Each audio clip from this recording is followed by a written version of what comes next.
What's going on, Tamers? Welcome to DigiPod, the digital podcast. A very, very special episode this week.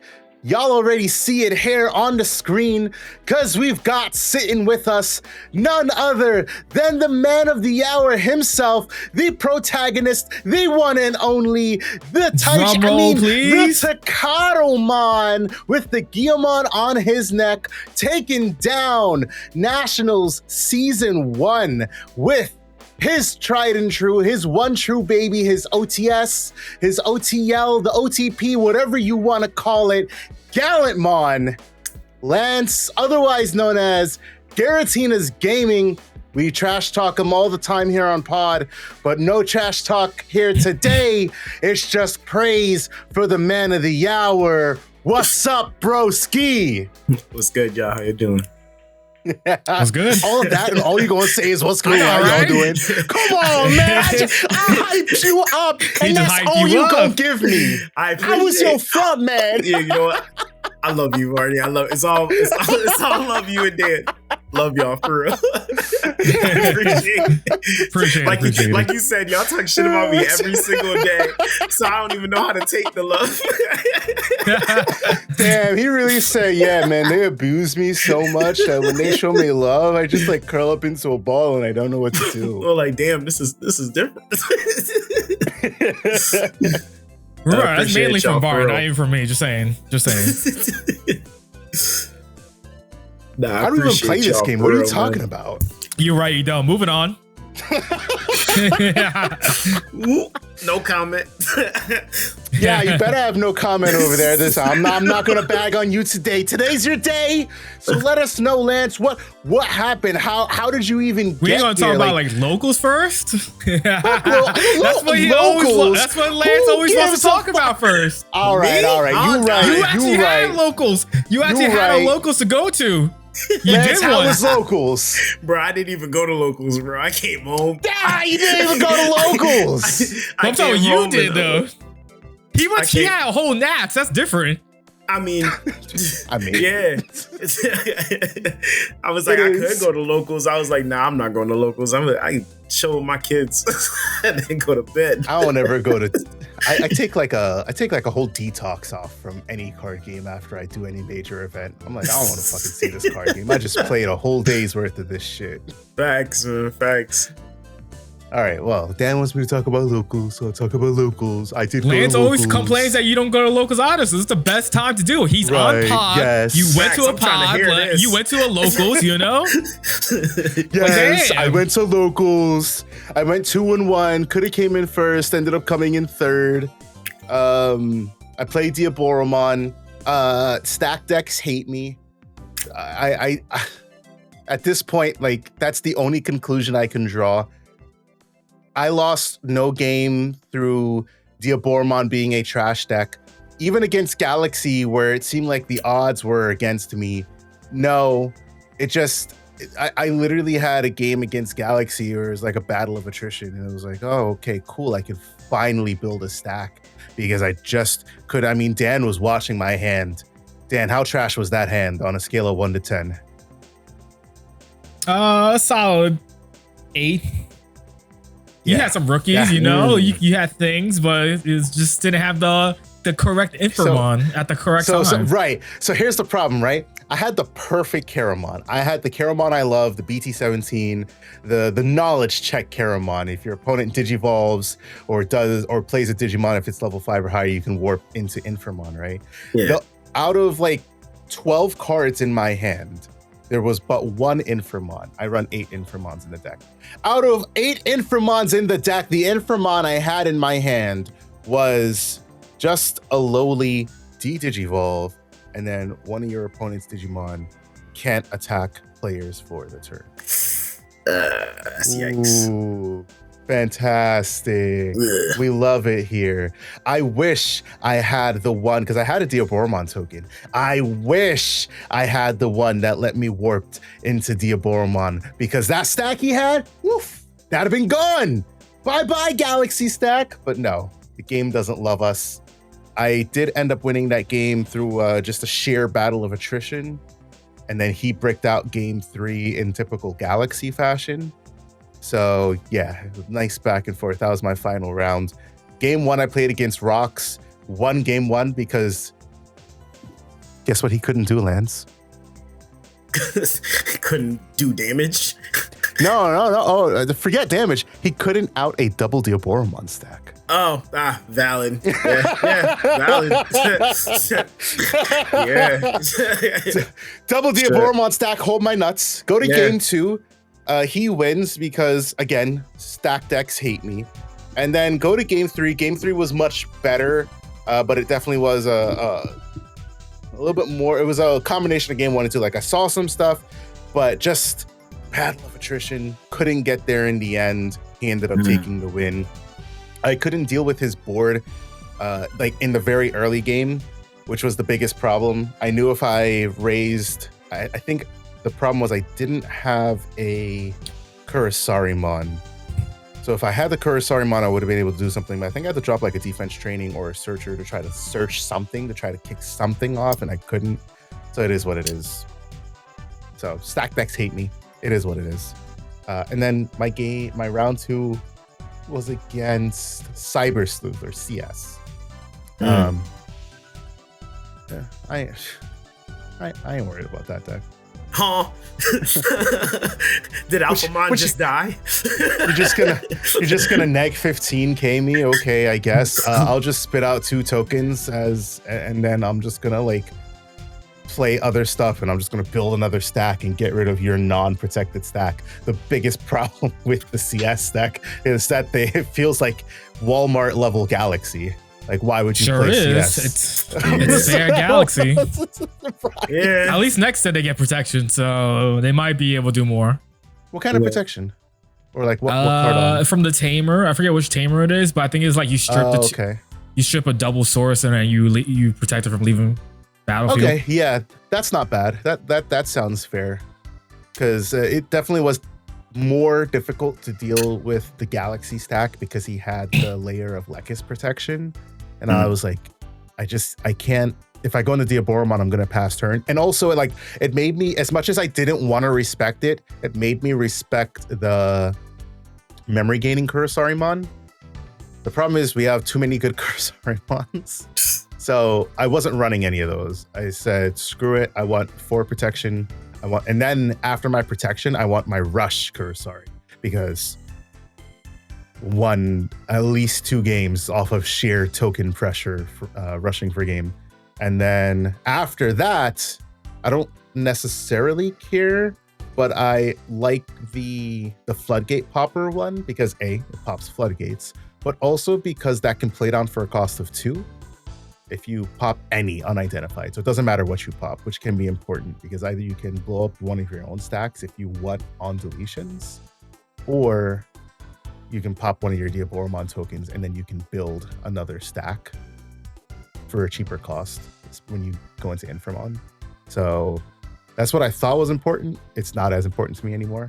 So now I'm playing memory gaining Kurisarimon, and now I know I'm inevitably going to suffer from the Diaboromon consistency problem of not seeing the Kurisarimon I need to see when I need to see it. It's gonna happen, and then I'm gonna bitch about it. It's the world that we live in. It is what it is. Outside of that, the rest of the support is so solid for that deck. If there's only one gripe I would have, would be you want to lean. I like the new Diaboromon, but I hate the way that it's worded because it makes you need to lean in to playing the new Inframon, which is when you play a Digimon.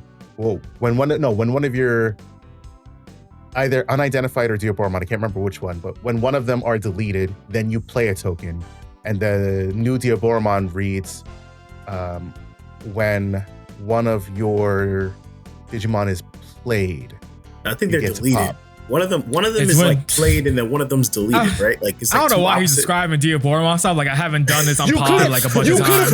I'm just trying to let you. I'm trying to figure out if you know it. And watch me fucking struggle. You watch I'm trying to figure out if you know what you're talking about. These card effects. I hate you so much. I'm just trying to see if you understand what it does. Literally watch me struggle for a minute and a half trying to describe effects. He could have corrected me at any point in time. I'm like, don't they do the opposite thing? I was like, I'm pretty sure. So the Inframon is when any unidentified is deleted, you can play a token. And then the CS Diaboromon is when a Diaboromon token is played, you pop something. Okay. Yeah. So that's So that it makes it kind of like suck because it doesn't generate tokens on its own on your opponent's Correct. turn. You need to have that Inframon, and then your opponent needs to interact with the Diaboromon, which smart players won't always interact with the Diaboromon, which is why you'll need a second stack because the second that's why stack you need is the EX6 one. Right, that's what will generate the tokens, and then you can kick off both stacks effects, blah, blah, blah. My fault. It's when unidentified tray is played, not just Diaboromon tokens. So just anything. Didn't know it. I had to clarify. It was a clarification. That's all it needs to do. But that's why I say, like, outing 2 Diaboromon stacks is tough because of how those effects intermingle and how much you can basically fuck up your opponent's board. But like 1 Diaboromon stack, if you can deal with 1 Diaboromon, like if they have tokens and they have protection, it's a bit tough. But if they don't have protection in the stack and you can clear the stack, whatever, which happened more often than I would like to admit. The question of the day then becomes, would I take Diaboromon into a regional? If I was high and I felt like I wanted to hate myself for the entire day. And I see the way that you're looking at me, Daniel. And the reason I say, if I was high, I'd take Diaboromon into a regional is because I question how much do I feel like hating myself over the next 7 to 9 rounds of play. Because if the 3 rounds of play I did at Mana and Mocha were any indication of how my tournament play could go on any given day, I would be so much more frustrated playing Diaboromon than I would playing Royal Knights. And I would question, why the hell did I not just play Royal Knights? Therefore, I would just play Royal Knights. Like the little bitch that I am. That's where I was hoping you were going to mention something like that. You know? It makes sense, Daniel. Right? Because you draw your 5 cards, you just drop a bunch of 6s, and that's all you gotta do. You don't have to think about it. Congrats. No. I don't even have to drop a bunch of 6s. I can be like, shout out to the boy Daishan. I can just, I can run eggless Knights. At least you have eggs. Like, I can just drop Omecamons all day. At least you'll have eggs, you know what I'm saying? Like, at least you'd be smart enough to put Yiggies into the Bandai app and put the eggs in. Sorry, Daishad. Anyways, Daniel, how was your locals run? I'm gonna eat my hot pocket. Let's see. I had a Sunday's locals and then I had Tuesday locals. Wow, I might get to eat both my hot pockets by the time you're finished talking. No, we're gonna speed run both of them just to make it easier. Sunday I played Dark Masters, and it's cool. Certain things I got tweak because it's like that was my first iteration or second iteration at that point. It's pretty cool being able to put your Dark Masters, get an effect to like delete something or mess something with your opponent's board. And then be like, now I'm gonna go hide in security at the bottom of security. So it's pretty cool the way it works. And you drop the APOC for best case scenarios for 1 if you have all 4 underneath, but it's hard for that to happen consistently. But usually you get like 3, and so you'll play for 5, and then you get all the effects, put them back to security. And now you got this giant 16K B stick staring down your opponent. And sometimes by the time that happens, if you have enough memory or whatever it is, you're rushing down anyways prior. So you can, only having 3 Dark Masters kind of is enough for you to win the game at times. It's pretty cool. So round 1 I had played against Deusmon. Someone correct us because we said Deucemon last time we were talking about it. It's Deusmon. Listen, apologize. For what it's worth. I never knew because I don't watch Athlon. For what it's worth, in French, it's fucking deux, right? It's DEUX. Now, Yes. of course, yes, the X means that she would pronounce it dude. But if I see fucking DEUSmon, I'm gonna say fucking Deus or Deusmon, not fucking, what is it? Deusmon? Deus? Yeah, it's Deus. Deus? I got Jey Uso on the brand. This guy. Anyways, so I ended up winning at 2-0. It's not that hard, but if they make mistake and not like keep their protection, then I can out it easily. All right, back to what I was saying. So I played against Deusmon. I ended up winning at 2-0. Again, like I mentioned, not hard when they drop their protection on accident sometimes, or double outing because you have many ways to have removals. Round two, played against Mallow, and that was Gino. He was testing the Mallow loop, and game one he got me, and then game two he didn't see the tamer, and so I was able to win. And then game three, he was able to find it eventually, because this, again, if I'm like not as fast with the chipping damage and then I'm giving 4 to 6 memory every turn, you're gonna find your pieces eventually when you hard drop Mummymon, when you hard drop Arcanimons and stuff like that, and Ukos, you're gonna find your tamers. And he eventually did, and then he looped me to death. Then round three, I played against I don't remember. Oh, a Dinos, that's what it was. And I ended up losing that one 2-1 or 2-0. I was slow at the gates in like game one, and then game two, I ended up.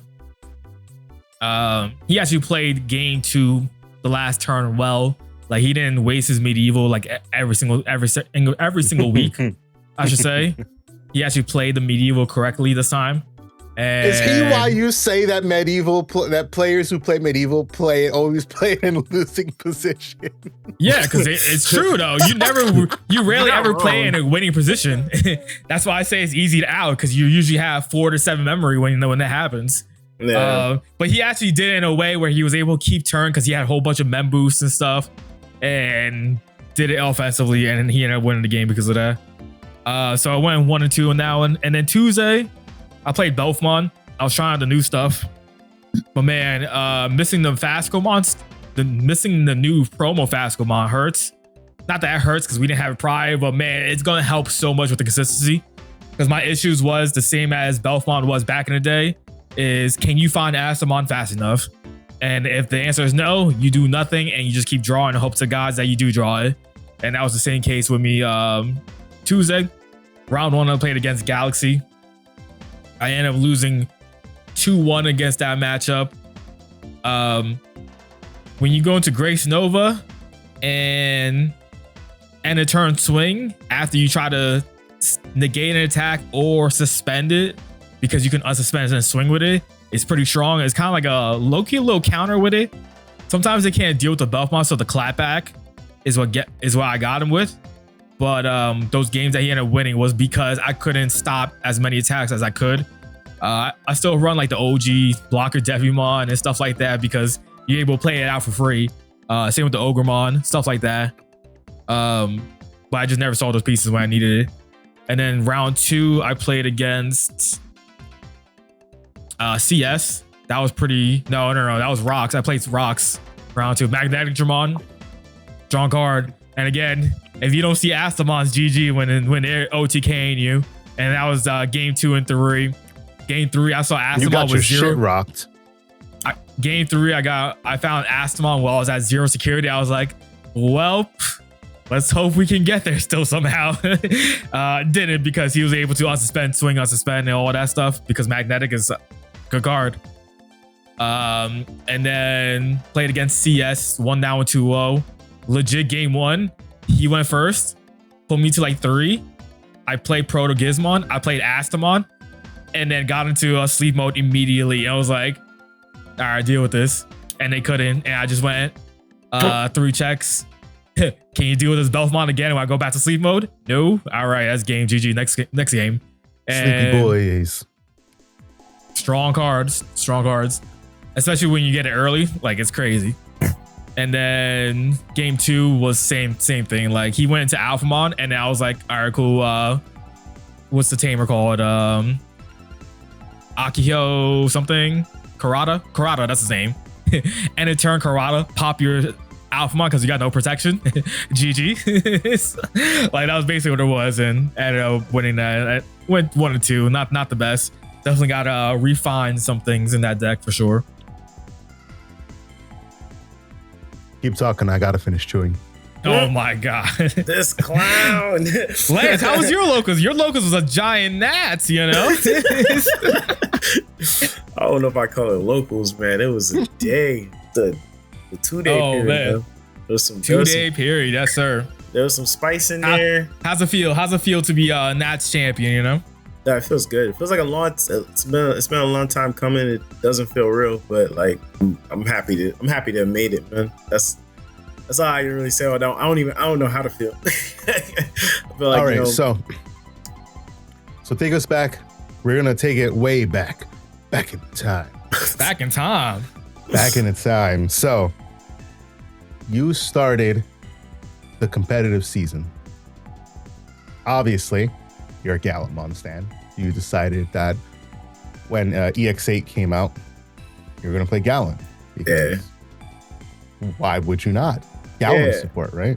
I mean, honestly, I'm sure you were playing it before, but so full disclosure, Matt. When we got the support back in EX2, I was so excited to make it work.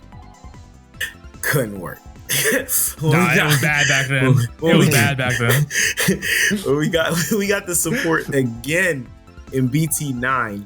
Bruh, I had my Wargreymon X deck as my main deck, and then I had my Gallantmon deck in my deck box that I would pull out and play for fun. It was just like I just felt like I lost to everything that wasn't a meme deck. Like it was not fun. Yep. Then BT12 came around, tried it again. I'm like, oh, it just couldn't get there. The stuff from BT17, I felt like we were just missing. Like it's just we were always so glass cannon.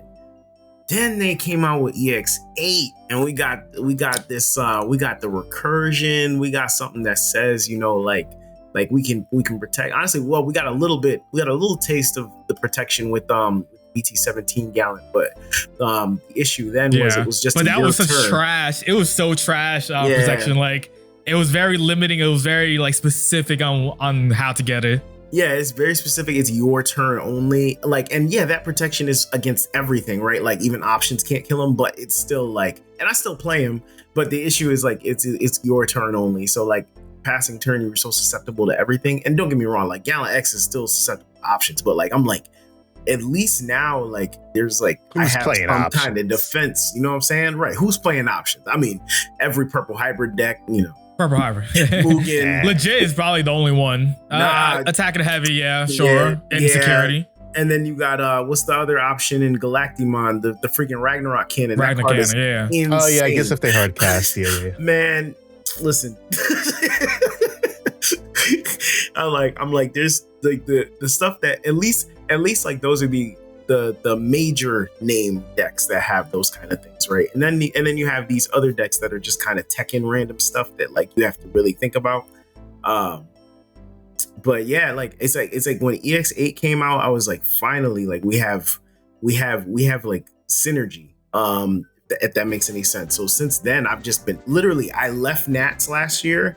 I got my EX8 stuff, and I've just been on Gallant since. Like we're 10 months in the year now. Like, and don't get me wrong, I still have my fun decks I play. You guys know, I talk to y'all literally every day. I have my Abaddymon deck on the side. My Leviah X deck is still together. A Whattymon? Hey yo, why you say it like that? My Abaddymon. I still have that on the side. I still have Leviah X. That's my baby. I played that most of last year. That's still my baby. So I have that on the side with my Lord Knights in it, especially the new BT19 Lord Knight art that we just got. I literally just re-sleeved the deck and put those in today. Hey yo, what happened to Magna X? No, man, Magna X, I was so sad, man. I got to enjoy that deck for what, 1 month? Was it? No, it was 2 months, right? No, it was a couple months. We had a regional run. Yeah, we had it for two. We had the yellow vaccine for 2 months, and I was like, oh man, this is so cool. Like, I don't have to play these Magnamons. I can just use my Patamon and get this out of security. And I said Digivolve for one. I said recover. I was having a good ass time with that deck, man. Yeah, I'm sure you were. That got shut down. He said, you know what he said to us? Me and Dan was like, yo, both what was it? What were the hits again? It was TK and the Armor Knight. No, not Emissary. The Armor Knight. The armor card, yeah. We were like, yo, that's so good. Like, they can't do their stupid shenanigans for 3 consistently, and they can't rig their security. Yeah. Meanwhile, Lance over here, nah. Y'all don't know. I got the gas. Yo, I got the gas, y'all. Bro. I had a plan and it didn't work. I was so salty. I went to that because you know what it was? It was what was it? I got some like good placement in Gen Con. Yeah, in Gen Con I topped. Yeah. I think I got 3rd place at Gen Con or something like that year. I have to look back at my records. And then I had Niagara at the end of the month already scheduled, and they announced the ban list update, and literally they were like at the same time the TO for Niagara announced that it was in effect for that tournament, and it was literally a week. So I was like, crap, like I got to think about how I'm gonna edit this deck to adapt to. I haven't even gotten to test this, like how this is gonna work without it. And I think I tried some random shit. What was it? It was what's the manta ray? The blue armor. Oh yeah, that Patamon. Digivolve. Yeah. I remember we were talking about that. Yeah, I ran that. I ran Pegasusmon, and I went to Niagara with it, and I was like, "We got this." I think I went from I went from like 5-0 to like 5-3 or something. It was like bad. That's not bad though. I mean, 5-3 is respectable. It was just like it was like a strong start, and then it was like a downhill. Like I was like, oh, but I mean, hey, like that was something that was me trying to adapt with not much room to because I also didn't have a lot of room. A lot of time. Right. And then like I didn't want to bring Leviathan X because into that specific matchup at the time, not into armor vaccine, but into armors period. And that was like at the top of the meta. I was like, yep. I don't want to bring this and then struggle with it. I also, if I remember correctly, we had just got some more BT17 too. What was it? Imperials popping back then. We had a few different things, but I was like in between. I was like, do I play my Leviathan deck again? That's because at the time I was like really comfortable with it, and I was like, no, like let me try to be the first sauce boss to come up with something that makes armor vaccine work. And I couldn't do it. It wasn't working out. So like immediately after Niagara, I like full pivoted back to Leviathan. I just played that the rest of the year. And then so from there, Leviathan got you to top 16 at last year's Nationals. Yeah. And then you said, I bet salty run back. And you've been on a journey since with Gallant. And you had a top before you won a regional, right? Right, yeah, Was it Gen Con? Gen Con, Gen Con was the one he won. And then... okay. I think he topped the store regional to get his invite. That's what it was, I think, right? Yep. I topped the so I got top 3. I got 3rd place at a store regional in Fords, New Jersey. It was illustrious. Shout out to them. It was a good run event. There was a discrepancy with us like running the last round, but we got that worked out, so we got to play. But I got 3rd place there, and now got my season 1 invite. That was with back when I was still running Takatos, because like the first I think 10 or 12 bills on my deck I was running Takato and right, because you're on Mach 16 Mach now. 350. I'm on Mach 14. I'm on my comfort. I feel like I'm at the speed racer. Yo, listen, fucking Mach 14. What you got, like machine gun packed in the deck or something? You fucking nerd, bro. Listen, man. I mean, like when it comes to these decks, dog, you don't want to see the number for Leviathan, man. I don't. I think I'm on like 21 or something like. Damn, that's crazy. You know what it is, Dan? This man goes into the list and he's like, you know what? I don't think I want to play 2 Purple Man Boost and a Wisdom Training. I want to play 1 Purple Man Boost and 2 Wisdom Training. Mach 32, baby. Let's go. It be like that though. It be like y'all thinking y'all laughing, but like for real, like it really be like that. Like sometimes, like the way I look at these decks, like I'll build the first iteration, and the moment I think of 1 card change, we go on to Mach 2. And then like I just, and I test, and God bless Hong Zero. I can say that on your channel. Like I couldn't say that on the stage when he was asking me like whatever he asked me. But, yeah, because sure. I don't want to put Homeboy out there. But God bless him. You know what I'm saying? Like hey, Bandai watches this channel. They probably do, but like but he's not here for them to frown upon him, right? So like I have no comments on those questions they asked. Bro, his we ain't gonna talk about that. his DCG Go program, like bro, like the sheer amount of labbing, and like when it first like dropped and people were talking about, people were like, yeah, but you don't know who you're playing. Yeah, they're you don't know the skill level. Yeah, like it plays for you, all that type of shit. Listen, y'all looking at it the wrong way. Like I used to be in there, and I used to be on their beta, and I used to always download the latest one so that I could test out the new stuff and report the bugs. But then I got like some people would call it lazy, but I started to think about it. I'm like, oh. I'm thinking about all the events that I have coming up, and I'm like, no, all the stuff that I plan and like what my goals are for this game. There's people in this game that I look up to, and I'm like, I know what my goals are. I'm like, no, I should be labbing on this. Like, and I have not downloaded a single beta since. I crack open DCG Go and I'll spend. If I got extra time, man, I don't got a local. I don't feel like driving. I will spend hours on there. You think I played in a whole regional? I'll be in every server. Like, and it's like I'll play against decks that like people didn't think about. Like I was telling somebody the other day, I'm like, yo, Postmon's actually a good deck. They looked at me like, what? I'm like, no, listen, like there are times where I've gotten paired to, and I don't know if it's the same dude. I've gotten paired to this dude people playing Postmon, and they get into Takamikazuchi.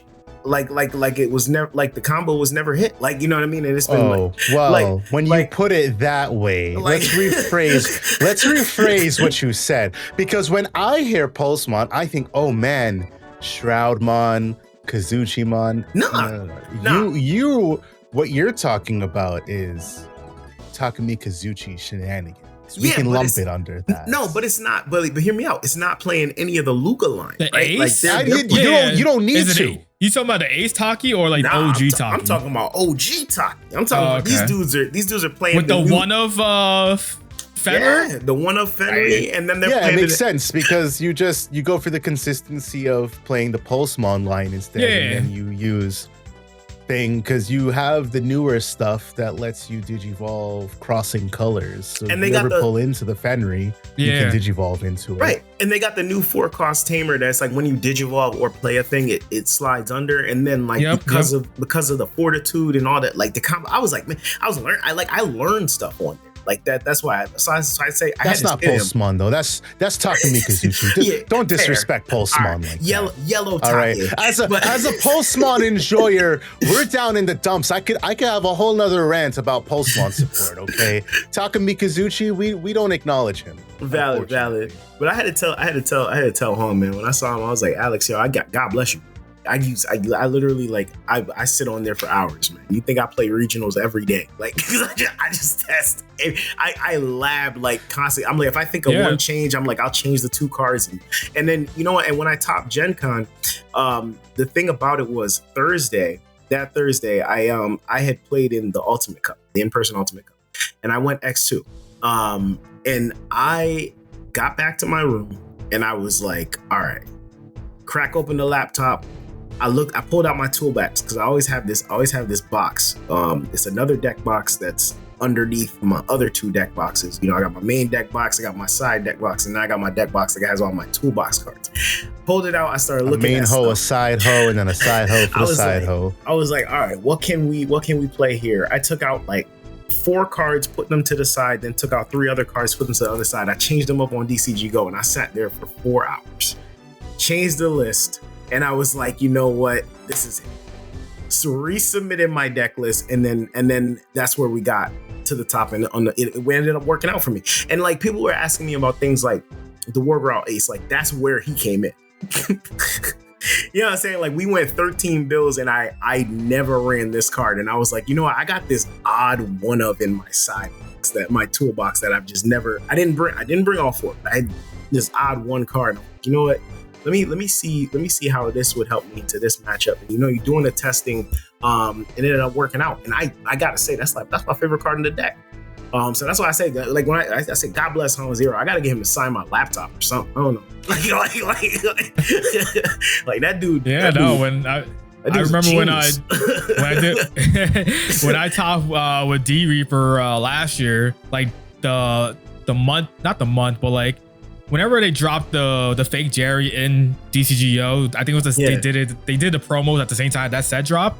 I laughed the shit out of it on there, and then that's when I did, because I realized, I was like, yo, Ancient Angar's running around. There's a lot of purple stuff. They can't do anything with this. Ain't nobody's gonna realize what D Reaper's gonna do with Shoto plus the fake Jerry, and that's how it did, because I was doing a shit ton of testing on there for sure. Like, sure, you're gonna find randoms, but it's about learning your deck yourself, because you're not gonna be, maybe you can't play consistently in person locals or whatever. It definitely helps just for you to learn your own deck. Right. And it's like everything that you get cooked by on there, like they stick in your mind. Like, you know what I'm saying? Like there's stuff that people were asking me about on Saturday at Nats, like during the main event. They were asking me like what do I do into, because Turtle Gonko was at table 1 the entire day, right? They were asking me like, what do I do if I end up playing him? And I'm like, I know exactly what I do. And you know what's crazy? Like he's the, like I have never played, I've only played against that deck one time in person. All the other labbing against that deck I have is on DCGO. But I know the matchup enough. Like I know, like if I face this man, like I know exactly what I have to do. I'm like, he's gonna put me to 6 or 8 memory. I'm gonna use that memory, go to 0 and swing around him, or I'm just gonna pass the turn because he can't kill me. You know, so like it's like stuff like that. It's like that program is a godsend for all the players, in my opinion. I recommend that, just because, like, especially if you're somebody that don't go to, like, nowadays, man, some of these guys like to just stay at home. Like I used to love, back in the beginning, we used to all like meet up at different locals and just hang out, and just laugh. Nowadays nobody does that anymore. So like that's another option, especially for these dudes that say that they go to places and they don't have time. Granted, where I'm at, we got 7 days with locals here, but everybody doesn't go every day. You know what I mean? Freaking Connecticut, of all places, this man's got locals on tap. We out here struggling, and we in the tri-state area, Dan. Right. But like, if you want a little flavor, you want to see some different stuff and not just the top meta, because what's always going to beat you is the rogue decks anyway. You want to face some different stuff, like get on there, sit on there for like 3-4 hours, and just see, cook what you want. And it's not like you got to buy cards and be upset that you bought them. You know what I'm saying? Like, try it out. Support Hong Zero, man. That's my guy right there. That's a my fact, guy, man. That's my guy right there. Another big thing about DCGO is if you take away the fact that like take away whatever you're playtesting into, right? It doesn't matter what you play against. I think one crucial point of misunderstanding that a lot of players who are trying to get more competitive in any game just don't have a grasp on is how my deck works. You need to understand your own combos, your own interactions, your own play lines. Take away everything that your opponent can do to you, because that comes after. You need to know what you're going to do, what your game plan is, what your win con is, and how you're going to win the game. You win the game if you see this line. You win the game if you can achieve this win condition. And after you have laid the line, you know how to do it. You know what card, right? For example, you run Cool Boys in your deck. You don't run Takatos anymore. Right. But in the beginning, you were running Takatos, which means you were also, do you run, I assume you run offense trainings, right? I haven't looked, I don't remember. Yep. I run 4 offense trainings. Yep. So you run 4 offense trainings, so you're still in offense trainings. But let's just say in one of your various builds, you were running both Cool Boys and Takatos. One crucial decision point in the match is if you play the Cool Boy, you have the decision of, damn, if I flip a Takato, I damn sure don't get this Takato. And I might need this Takato. because your build at the time is centered on, I gotta see the Takato. Right. I either need the Blitz or the Raid Takato so that I can, whenever I Digivolve, I pass turn, I swing. Now your build is different because you're on Cool Boys, you're on X Antibody, you're generating value, you Digivolve, you gain back memory, you keep turn, you're not passing the turn. You don't have to worry about playing the Tamer, searching the Tamer. So you build up into the stack, keep turn, swing. Right. That's two inherently, it's the same deck. It's still doing the same thing at the end of the day, still swinging out for game, but it has two different play lines of getting there. Right. I don't think enough people understand that when they're thinking about their deck, or any deck that, for that matter, any deck that people top with. It's why, like, when Huang topped with fucking, or no, sorry, let me rephrase that. When Huang won with Adventure, and you had that man's in the comment talking about, I played this deck for X amount of games on DCGO, and I don't have any of this success, and I'm not calling him a bad player or anything, and I'm like, yeah, well, it's, do you like, I'm really not calling the list trash or anything, but I'm not calling the list trash, but I'm like, the list is trash, right? And it's like, yes, well, Huang labbed. You can tell he labbed the shit out of it, and you know he used DCGO for it. That's his program. And he understood every line possible. I mean, just the sheer fact that he said, "I understand everybody likes Anju Woman. I don't play it. I play Mega Kabutarian, whatever the other, Lilamon, right? Yep. I play these two because this allows me to play my lines better. Right. And it's that's such a minute detail that like people will gloss over. And so the big thing, right, is if you are trying to be competitive, you're trying to get better, you really need to hone in. Forget about the meta. Don't worry about beating the meta. Understand your deck. Yeah. Know what your deck does and how your deck wins. After you know your deck in and out, then you can play so much easier into the meta, because when your opponent comes at you with Genkuter, like even, for example, was there any matchup you played against, Lance, that you hadn't played against before in either your regional or national run? Bro. I'd assume not, because you're on DCGO all the time, but yeah, but no. There's two. The two Galaxy matchups were easily both shock value out of both of them. Like, you know what I mean? Like, Galaxy is generally a half. I don't want to say favored. It's like a Galaxy is kind of up in the air right now. I say like maybe like a 55-45. If we're thinking about favor.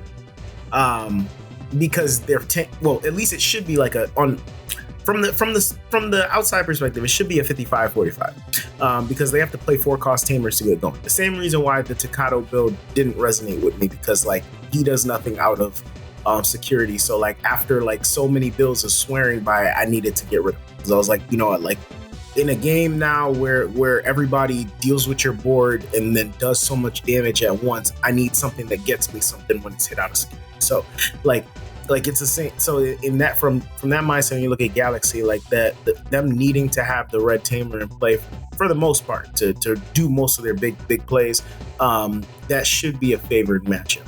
But I got 2-0'd by the first Galaxy I played against in the Swiss. I still ended up second in Swiss, but I got 2-0'd by him because he was running a Resurgermon Superior mode from 21, and that is a dumb card. I don't care what anyone says. This man, he went, he obviously, we all know Galaxy, you know, you guys talk about it on the channel all the time. They print free memory, right? They raise, they gain memory. They tuck, they gain memory. Everything they do gains memory. They don't have to sneeze, they gain memory. You scratch ass, they gain memory. Right. They don't got to interact with you at all. Like, they just gain the memory. They play their game, right? Which is fine. Whatever. You do what you do, bro. But like me, I gotta delete stuff. I gotta do all that other.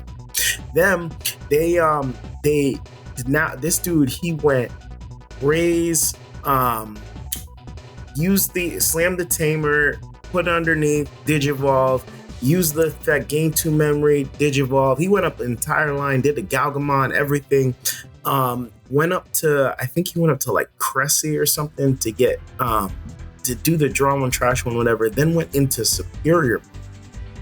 swung, raided into the dude. At some point, he put Sayo on my on his board. He raided into my stack. I think I must have been on like Warground. I wasn't on Galatex yet, but he raided into my stack. And then that's where I learned the new Sayo. You can actually suspend it to digivolve anything attacking as long as it has two things of the same level in the source. So he raided and then went into Apollomon Ace from trash. Checked 3, swung again, checked 3, and I just lost. Not Apollomon Ace, that would just be Apollomon. Yeah, well, yeah.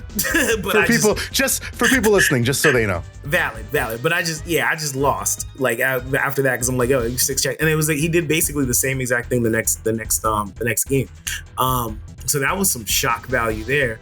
The other Galaxy matchup that I played in top 4, in the top cut, that and like the first game, it seemed like everything was going great, like in like my favor. He didn't have a tamer or anything like that, and then all of a sudden he tucked X anybody, went into Gallon X, and I was like, oh. And then he did he did mad checks, left me at 1 security, and then I was like, okay, like thankfully I was able to deal with the stack and win the next play off of getting rid of the stack. But I was like, oh, like that was like some real shock value for me there, because his list was basically doing the same thing, except like he was also getting DP buffs without even having the X anybody in the source, because the Galaxy inheritables are generic. So it's pretty. So I'd say, like, out of all the matchups I had, for things I just didn't play against before, I don't think I had anything that I just straight up didn't play against. Just I think I didn't. Nothing that I just straight up didn't play against. I guess unless you count the top 8 Sakuyamon, because that was that's obviously new Sakuya. You don't see that much at locals anymore, because that got hit. You also don't see it much on DCG. I haven't played a Sakuya on DCG Go in a long time. Since even before the ban list. I think people just got tired of having to click a bunch of buttons to play the deck. I could imagine on DCGO that's a pain to play. That's why I don't play Levi X on there that often anymore, because it's a lot of button clicking just to. Oh, that's why I hated playing Purple Hybrid in that on DCGO. Yeah, it's a lot of button clicking. So like I think that's why I don't see it on there that much. But yeah, so like new Sakuya I hadn't played against at all. And it wasn't even really that different than old Sakuya. The only difference was like, he could turbo into ruin mode.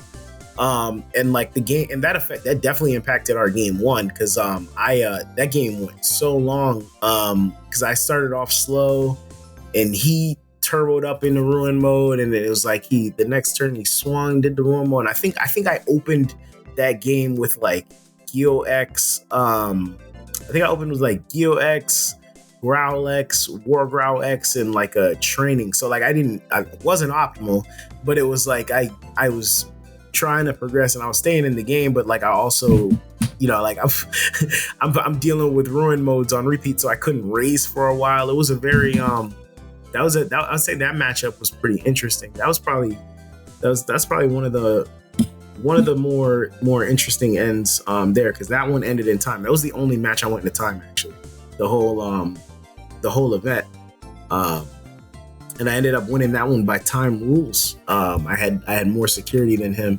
He technically could have. He actually oversighted in that because if he had because he had a suspended token that I overlooked, and he had a rookie in raising, we would have had the same. If he swung with the rookie he raised and the token that I didn't swing over because I didn't notice it, we would have had the same amount of security. So by time rules, like he would have won by deck. So I got lucky, because instead of raising and swinging with both, he went up the line. He was trying to be super safe. He went up the whole line, and then went for the OTK with what is it? Is it offensive plugin? The red one. Sex Tackles one. Yeah. And then he hit a 12K. So he had a barrier. So he had less security than me as a result, and that just kind of ended it. So it's like, but if he didn't oversight that, he could have potentially won. So that was a close one. But I gotta say, nothing really that was different. I gotta say that matchup was probably the only one that's something I wasn't used to playing because I'm not used to the new nerfs. But if we're talking about like just probably matchups that were interesting, and probably the worst matchup was definitely round 6 versus Onion, who was his pick of the day was Machinedramon, and that's arguably my worst matchup because they have like 10 layers of protection at any time. They're omni protected. Yep. You literally can't do anything. And like I shit you not. So game 1, I raced him. I was able to get there first. He didn't have any heavy mobiles and security. I was able to just kind of. I think I swung. I did like a couple early chip damages, and then I was able to swing out before he could get set up. Game 2, this man, the moment I had 5 security, I will be so honest here. I had 5 security. The moment he digivolved into Takatomon, I scooped. That game lasted 5 minutes. I was like, no, I lose to this deck. I lose to Machinedramon so often that I know like when it's like I don't want to waste any time. And game 1, like it was so like game 1, like I felt like it took like it always takes a while to beat Mugen. So like game 1, I was like no, I feel like either you do it really fast, right, or they get machine set up. Yeah, I was like, good luck. Like the moment he did, like the Takatomon hit the board, I was like, yep, packed up my security, packed up the deck. Game 3, like, because I'm just like, I'm not gonna waste the time. Like Takatomon is X, especially if they have, especially if they had already the Megadramon second attack plus 1 setup. You know, you're just getting swung 2 checks on suspend, 2 checks on suspend. Right. Easily. So it was an honor to play Onion. He's a cool dude. Shouts out to him. He was last year's Nats winner. But I was like, but that had to be arguably my worst matchup out of both days. Just because, specifically because of the deck it was. Not even the game that I lost. The specifically because of the deck it was. That was easily my worst matchup. Yeah. So another thing, you know, if we're looking at knowing your lines and knowing how to navigate your deck, also kind of knowing, you know, what your worst matchups are, and when you should freaking call it a day. Like, just move on. Like, just move on. Like, realistically, like Galamon into Machinedramon is what? He'd probably say that's like a 30-70 matchup. Yeah, for sure. Definitely. Because it's just like, I'll pop you, First Source. I can probably try to pop you one more time. Right. But you definitely have another layer of protection. Like someone argue, you could probably even argue maybe like a 40-60, but it's still in their favor, and it's so heavily in their favor that like that's the one deck that like I play against, and like I know it doesn't matter how many cards they have in hand because assembly exists, and then like they can get cards out of nowhere if that one card is like some like ultimate connection, or you know like you never put them down to 0 security. You're like, all right, cool, I win next turn as long as Machine doesn't come down, and then Machine comes down. 2 more drops. Right. Like game 2, like I was able to win game 3. I was able to win game 3 because I don't think he had DM Mugen. I think I was able to move fast enough, and like I think I ended the game. I had like a Growlmon, a Growlex. I made a Gallant stack over here. So like I had like 4 different stacks on the board. Of just Digimon, like, and he didn't, what it was he definitely didn't have the DM Mugen, so he slammed EX1. No, not EX1. It was Metal Tyrannomon from EX9. BT11. From EX9 to get the to do it for reduced cost, but he didn't have the DM Mugen, so that was like, okay, like I can win right now. Versus like if he did, like I was dead. Like because it does so much, which is why like I laugh at when people are complaining about it.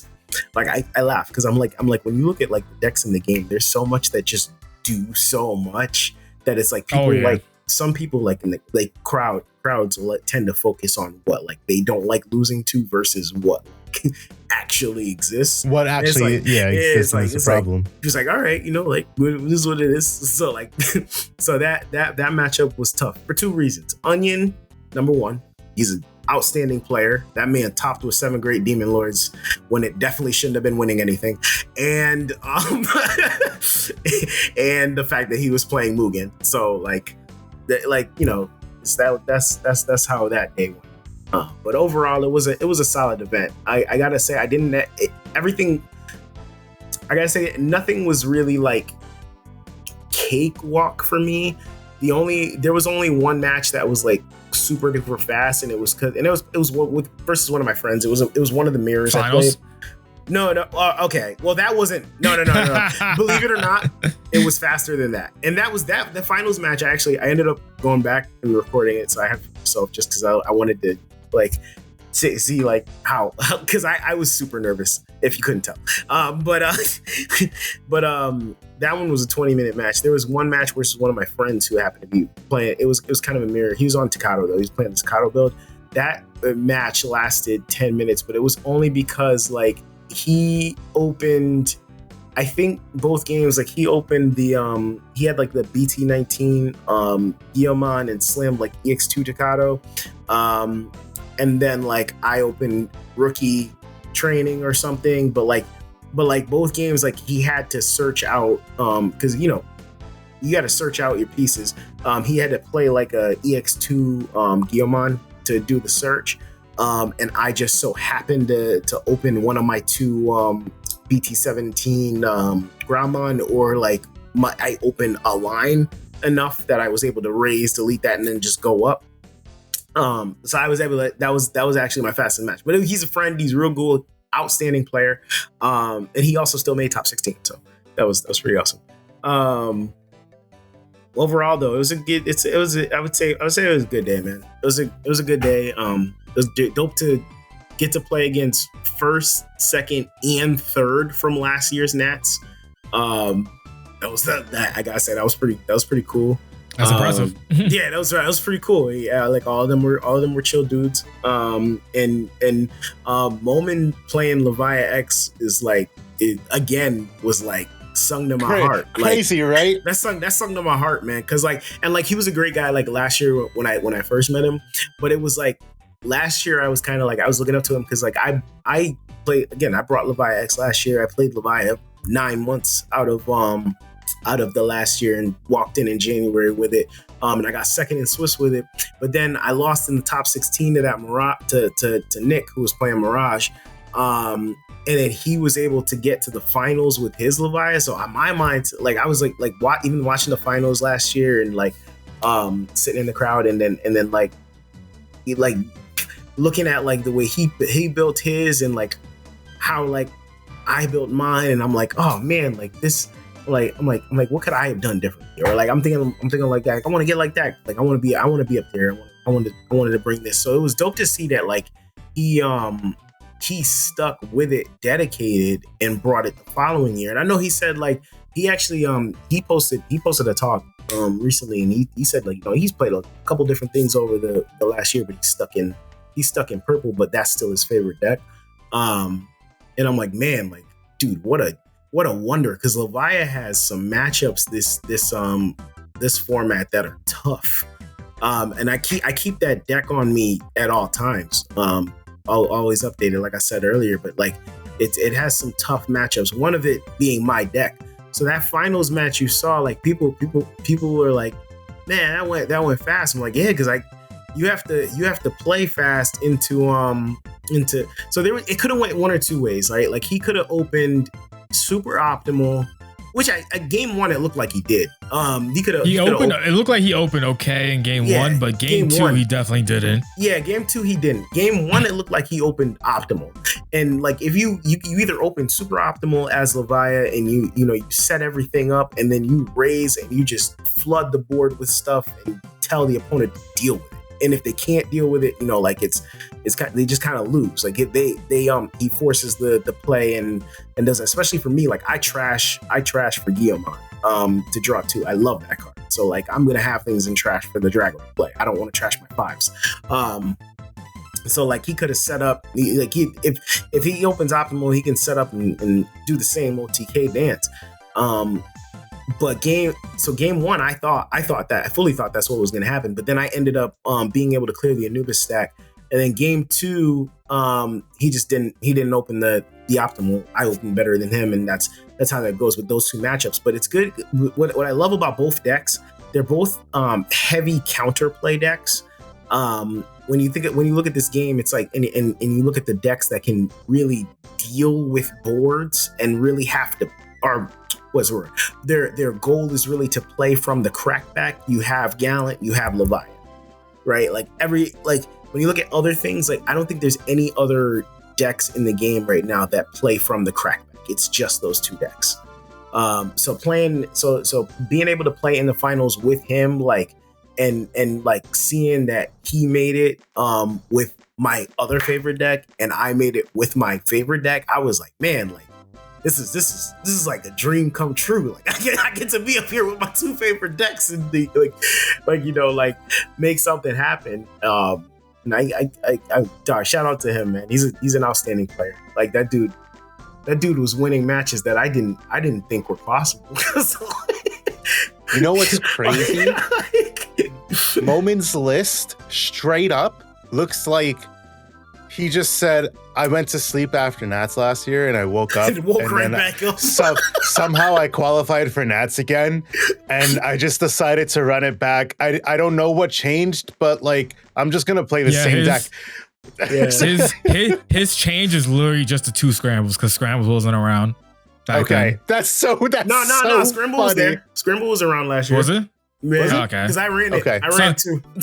Yes, it was, Dan. Maybe it was because just, we talked about it. Hold on, we talked about it.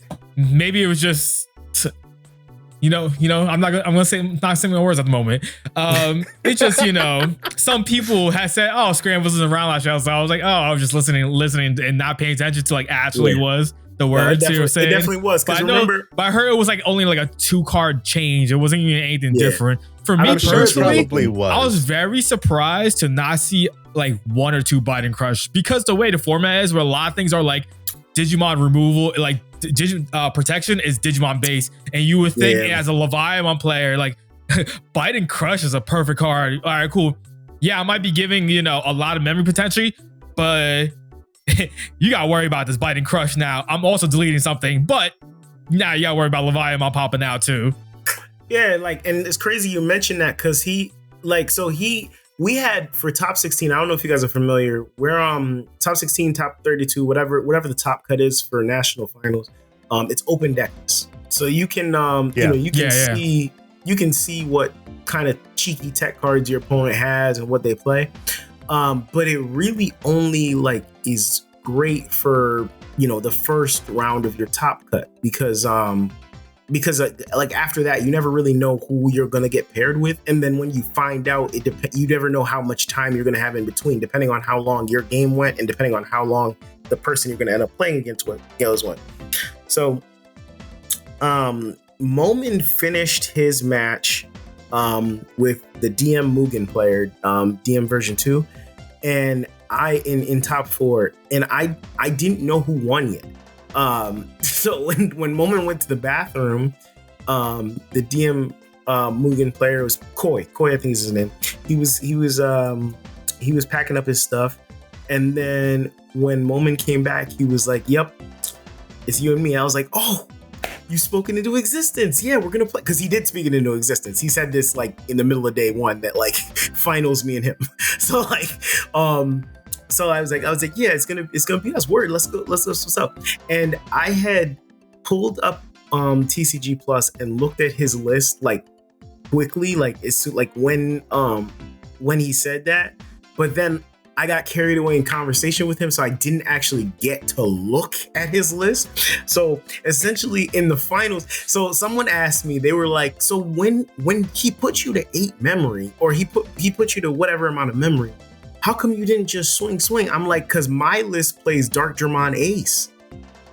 And I'm like, and they're like, why didn't you just, like, people asking me, why didn't you just, I'm like, because my list plays 7th Lightning, and his plays that, and I'm like, yeah, if he'd have dropped, like, yes, he put me at a bunch of memory, and yes, I could have just. If someone dropped a low 5 on me, and like that, and when at the end of the game, I'm expecting an ace. I'm going to try to deal with it immediately. Makes sense. that's a telegraphed ace, right? So I was like, no, I got the medieval in hand. Let's just try to get rid of that. And I didn't know what the last security was, so I wasn't gonna do. I didn't want to play too wild, not knowing what actually was in his list. So afterwards, when he asked me, he was like, "Yo, I don't play." I was like, bro, I didn't get to look. I was like, hey, I'm so sorry, bro. I did not get to look. You were more fair than anybody else, because you didn't look. You just played it out, I didn't get to look. So my mindset was just like, my mindset at that point was like, you know what? I made it to Japan. I'm nervous as shit. I'm gonna ask either of the judges that were sitting there. I was like shaking. Yeah, this moment, like I was freaking. I was like he was like his head was in the game. Me, I'm feeling loopy, like I'm gone off the freaking. I didn't know what I felt like I was going off of, but I was like, man, like I don't even know what I'm doing. But let's go. So that's why I had to put my mask on. Granted, you guys know I play with a mask all the time. That's just my thing. But I was like, nah. I'm glad I'm covered up because my face is just cheesing and I don't know what to do right now. Hey, so the mask representing your face, all might smile. Exactly. Right. This shit is beneath the mask too. So that match, it was really like I felt like I was playing against myself because I didn't know what he had, so I was trying to like kind of map out my own list. And most of the cards that we play are the same. However, like he plays like Lop. I don't play Lop. So like I think he plays Octomon. I don't play Octomon. So like there's like little differences, but I fully expected. And he's not on Lord Knight at all anymore. I play Lord Knights, you know what I mean? So like I fully expected like the things that I play, because I didn't get to really look at his list. Hey, for better or for worse, it did the job. Right. I pulled up his list. I pulled up his list from last year. So his changes for last year, basically, he swapped the floodgate ratio. So he runs an extra Psychmon this year for Royal Knights, most likely. Makes sense. In place of the Biting Crush, of the 2 Biting Crushes that he ran last year, he opted for an additional Cerberus and a Scramble. That makes sense. That makes sense. So yeah, he could have just as much ran a Biting Crush, like if he wanted to. Yeah. But it's just so funny that because this list was BT, this was the release of, right after the release of 2.0. I don't think we had... Was it 2.0? I don't think we had EX8 just yet. No, so, EX8 came out the next week because I came back and I bought my boxes. Right. So we got EX8, 2.5, BT21, EX9, and BT22. So 5 sets later, and Moment says, I think we'll play Leviathan. Run it back. Run it back. Shouts out to him, man. He was like, that's awesome. Like I understand like new matchups makes it a little hard, but I mean the deck never went bad, It still does Leviathan. So if you're comfortable with that and you're just, maybe you didn't play test other things enough and that deck like at the back of your hand, why not just run it back again with it? Kind of makes sense. Like, honestly, I heavily agree. You gotta always, in my opinion, like you gotta look at it like this, right? Your list is probably what, 30% of it, and then you have your deck choices, like probably like what, 20% of it. Your matchup knowledge, you probably like 20% of it. Then you got your decision making and your comfort. I kind of put them in the same bracket, right? That's about 30% of it, right? And if that's something that's his favorite deck, like bro, he's comfortable with it. He's comfortable with his decision making. Hey, you saw that finals match. He was playing super safe, like super duper safe. That's how he plays, and it got him where he was. And like I said, I thought so too. He was winning matchups that I would have thought he would have lost all day. Like when he was talking about some of the matchups he played against, I was like, man. Like I was like, man, like I look up to the right people, man, because you got like these guys that I talk to, like Moment, Hong, freaking even Dan Fang, like these dudes that have won things. Ying, I still look up to. These people, like it's freaking. Hey, Ying's tearing it up over in One Piece world. Yeah, I saw it. That man is killing it. But it's when you look at like the things that they do and how they play, like I admire them. Because they keep their composure. They really know their matchups, and then they really play to their outs. I don't know how I can really explain it other than like you gotta like if you really watch some of these dudes and how they make it where they get there, like it's just it's intense. It's intense. I want to be like that. You know what I mean? Even Peter, the world champ from 2 years ago, like you know Peter. We talk to him often. Even him, like the way he plays, like people sleep on Peter. Man. Peter nowadays, I joke with him all the time. I'm like, you beat the game already. You can play whatever you want. So like the things like he'll play some non-conventional stuff, but he plays them and people still lose to them. So it's like that speaks to the player, not what he's choosing, right? Like that speaks to him, that speaks to his comfort and what he's doing. So like it's a beautiful thing to aspire to be a part of, and I'm happy with my development. I feel like I'm following the right path and watching the right people. So I'm trying to get there. Dan, am I correct in saying that Lance is the first one to win a regionals and then go on to win a nationals?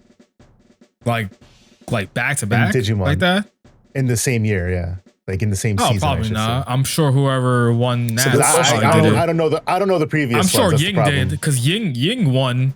That's a good question. Okay, so that would be like early on, sure and I don't regional. know early on. That's a good question. I'm pretty sure. I'm not even sure. Audience, if you know, let me know down in the comments. Sure Ying definitely did. My knowledge of the game's competitive Peter obviously winnings, got second, but he never won. He didn't win a regional for his top.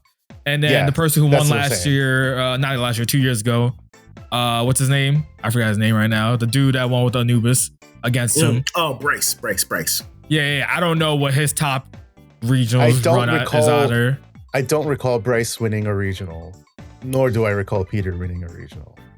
Just top. No, I know Peter's was his was on the top because his was the second, third place Omni list, I think. Right, so that's what I'm saying. So he played Belfont in the finals, something like that. So audience, if you know, let me know, because my competitive knowledge of the game's competitors only dates back to like 3 years at the most. I don't know anything about the game's early. And I don't know about Onion last year when he won with 7th grade Demons. I don't know if he won a regional same year or not. Probably, I would guess. That's a good question. You know, I'm honestly not sure. I might be the only one that's done it with the same. Now, if you go, win a regional, win NAS, and they'll win the Worlds, you're the first for that. Listen, I'm not trying to put that pressure on them. Don't bring that up.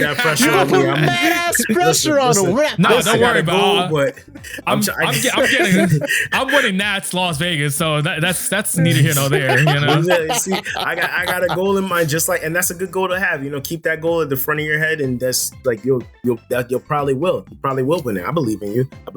Like, you know, just keep that. I believe in me sometimes. You know, my goal is to win Worlds. I'm not going there. Like now I said what I said. They said, like I said, you know, I wanna go to Japan because like that's something I want to do my entire life. So yes, for free too. Hey, shit. That's all expenses paid, right? Right. All expenses paid. That's at the top of my like heart right now. Like I'm like, wow, like I get to get off a plane and actually breathe this air in that I've been talking about going to. Awesome. I've been talking about going to Japan since I was 11 years old. I'm 32 now. You know what I'm saying? So I'm excited. I get to finally do it. And you know, it's not coming out of my pocket. Well, except for the wife. She coming, but of course. But, you know what I'm saying? Like I'm like, you know, like that's great. But I'm still going there with a goal, and you know, my goal is to win. Do I know when I'm gonna play? No, we got 6 months, and I think that's a long time now. Shut up, Barney. Yeah, you do. Shut up, Barney. He's on your neck, boy. So we got 6 months and 5 sets in between. So I want to see things like, I want to see what comes out, right? I want to see what the meta is. I want to see how I have to adapt. I don't know what mock I'm gonna be on if I play the same deck, which I like. You're right. I probably will, but it won't. But for 6 months, I don't think it's gonna be the same list. We're probably gonna be on a different. Yeah, I expect to be on like Mach 38. Yeah, we'll see. Nah, it ain't gonna be that much. We'll see 6 months and five different sets. Because what we got 23. We have EX10 just dropped. I don't know anything about the meta yet. So yeah, so EX10, 23, 24, EX11. And then we got Yeah, I but don't think starter decks, right? Worlds ain't going. Worlds is probably going to be 24 max though. Yeah, you don't think it's after EX11? When's EX11 scheduled? Do you know? That's like March? right in February or March. Yeah. So it depends. Well, because like Worlds is earlier than we see it because they always show Worlds like later than it's. I feel like EX11 is in February. EX11 is in February, so yeah, it's probably maybe after that. Because Worlds is March, April usually. So yeah, EX11 then yeah. Yeah, so there's 5 sets in 6 months in between now and when that when Worlds quick is. question, another question for Mr. National Champion then. Are you planning to partake in any regionals and stuff like that moving forward? Because you already got your invite to Worlds. Do you care about like participating in that type of way in a competitive setting, or are you on like the chillax now? Bro, who are you talking to? Hey, I gotta ask. I'm asking for the audience. It's for the audience, not just for me. I know the answer low key in my head, but you know. Me and Guillemon will be showing up to many a regional. He said a regional coming near you. I'll be there. We're gonna be there because you know what it is with me. Like I can't. Like I'm Jalen Hurts is my team's quarterback right now. Varney's team's quarterback right now. I might not be as serious in the face as him when I say I have a goal, but like I have a goal, so I can't sit down. Like I gotta. My whole thing is like about it, and it was the same. It was the same after Gen Con. You know what I mean? Like when I got my Vegas invite. I technically have my Vegas invite. It was okay. I won this regional, but I still have Nats next month. I have 2 chances at Worlds, but I still have Nats next month. I need to go to every local I can. I need to grind on DCG Go. I need to commit to playing in other regionals. You know, I need to focus. So my thing is, we immediately after, actually before the finals match, me and Moment had the same question for the judges. We asked were we allowed to play at Vegas still? Because like I don't know for sure if Moment has his invite to Vegas yet, but obviously I do. So the question was, were we even allowed? Because I know we were told by one of the judges that I guess the way it normally works with like an LCQ is if you have a Nats invite and you participate in the LCQ, you forfeit that Nats invite to that participation. So I was wondering, like, does it work the same? Like we were asking, like, does it work the same if for the World's invite? And we were told no. So technically I can play in Vegas at that Nats still.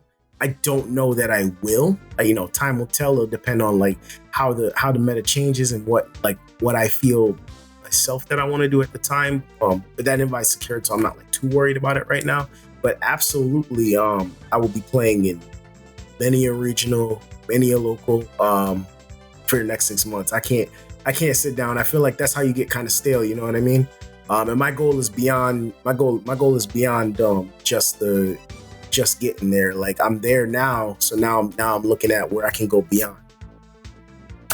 Gotta go plus ultra, man. Absolutely. Plus ultra. That's the plan. Hey, for people who know, job's not done. Job's not done, right? Job's never done. You know what I'm saying? You know the sleeves, bro. Every time. On every deck I got. Job hey, Dan. Finished. Do you buy like a case of those? Do you buy like a case of those or something? Like you always have those. I buy these sleeves in cases, bro. For the last 5 years, man, I've only played in All Might sleeves. The first year of the game, I played in the red ones. The red ones where he was he was making a different pose. I still have some of those sleeves around. It was like he's showing part of his back in the cape. And then and then when these ones came out, I started buying them by the case. So now, like every couple months, I buy a case of them. I change my sleeves probably every 16 matches. So that's about 4 locals, four round locals. Every 16 matches right before a major event, I change my sleeves. And I always use a fresh box. And then like the extra sleeves in them, I use to just change out if things chip as they go, because I try to really stretch them for those 16 matches. And that's just I'm not saying that changes anything for anyone else. You know, that might be just an OCD thing for me, but you know, like I shuffle my decks. I typically max rarity my stuff, so I like to keep everything fresh, and I want to make sure things like flow smoothly, and I never want any hiccups when we go to major events. So like that's just something I do, and I like to stick to one outfit. So if you will. So these sleeves shuffle real comfortable for me. And I haven't found one that is as comfortable as of yet. And I've tried other matte brushed whatever backed dragon shields, and they don't shuffle as nice. I don't know, and I don't know if I'm just like if I just got so used to these or what it is, but it's just the feeling just isn't the same. Yeah, it's definitely sleeves are like a very personal choice. They're very personal, and they're such a big part of it as well. Because like I tried, it's like Dan swears by katanas.